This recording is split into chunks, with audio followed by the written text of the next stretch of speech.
Are you feeling cautious about buying now? Are you sitting on the sidelines waiting to see what will happen to interest rates? In this video, we're going to share with you the top 5 reasons that it's still a good time to buy now despite the interest rates. Hey, it's Kathy Williams with Compass Real Estate. I'm here with my team member, Savannah. I'm so happy she's here with me. And we are your Orlando Relocation Experts. Savannah, with interest rates hitting 7 to 7.5%, people are putting their hands up and saying, no, I'm not gonna buy right now because they aren't really sure what's gonna happen. That's true. I hear that a lot. The Federal Reserve has maintained that they will keep increasing interest rates until inflation slows. So, what is the person to do in this situation? Should you buy or should you wait? Yeah, I get that so often too. But let's break down the top 5 reasons to consider buying now. Number 1, when it comes to buying a home, your focus should be on the next 5 to 10 years, not 5 to 10 months. When you rent, you are literally building your landlord's wealth or paying their mortgage when you could be spending that on your own mortgage. So in the time that you're waiting to buy and renting, those payments could be building your equity in your home. So true. Interest rates are rising, but renting is 100% interest. As a buyer, you're stepping into the driver's seat in this housing market for the first time in a long time because it's been such a seller's market. And while rents and mortgage rates are up now, during this inflation surge, rents are continuing to rise regardless, and usually around 2 to 3% a year. By the way, please like this video if you find it has value. It really helps us so much. Number 2, once the Fed signals an end to interest rate increases, the pent-up demand of buyers will flood the market. If you wait until that happens, there will almost certainly be more buyers to compete against. Buying now ensures you will have little competition and you can negotiate a good price. Now is the time to act. The smart buyers will make a move now when others are more apprehensive. Exactly. Remember to act smart and seize the opportunity where competition is lower.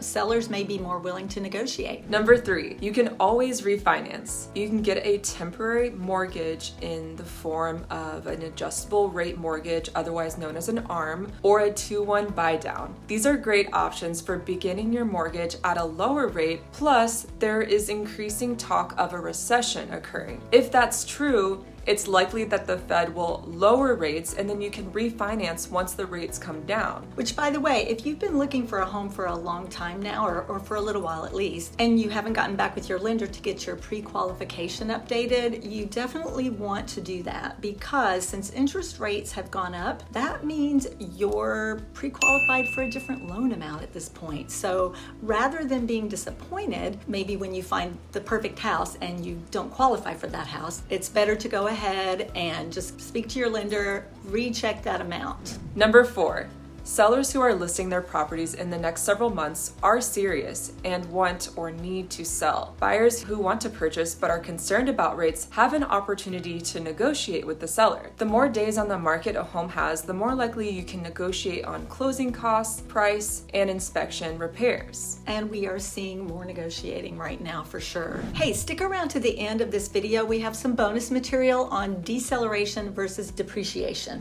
Number 5, my financial advisor always says you can't time the market with buying stocks, and in real estate it's the same. In order to win in real estate, you need time in the market, not timing the market. That is the key. Now is the time that all buyers have been waiting for. Time to negotiate. The time to buy is when no one else is buying. Historically speaking, people who bought during an economic turndown had higher appreciation during those 3 years afterward. So now for that bonus material on deceleration versus depreciation. Thank you.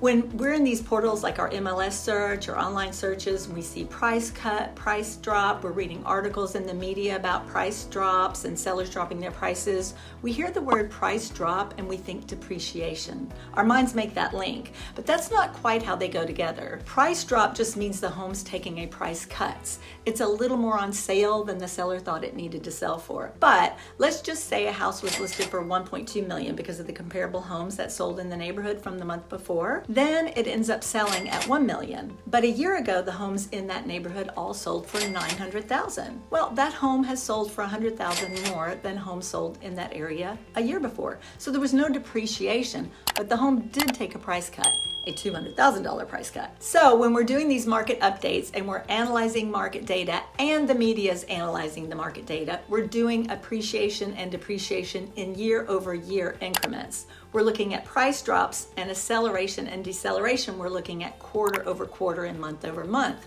We know that we're going to be decelerating through the end of this year. The question is, will it re-accelerate? Right now, the median list price for Orlando area is still significantly higher than it was in January of this year. In January, it was $407,000, and now it's $464,000. So we're still holding on to home values here.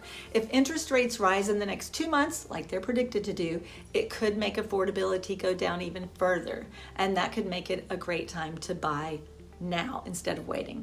And if you're thinking of making a move to the Orlando area, please download our free relocation guide in the description box below. Thanks for joining us today. Bye. Bye-bye.